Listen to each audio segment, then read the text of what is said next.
సూపులా తప్పు అయితదే పిల్ల, నేను వస్తే నీ దారిలా.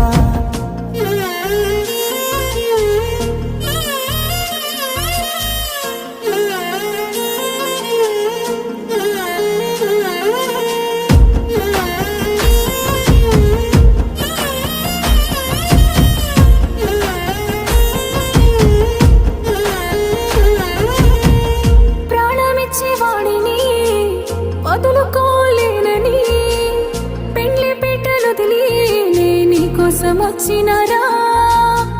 పాపిట్లో బొట్టును నీ ఇంటి పరుగును తుడుచుకుంటా నేను, నీ కాలు నెట్ల తొక్కనే నీకేమీ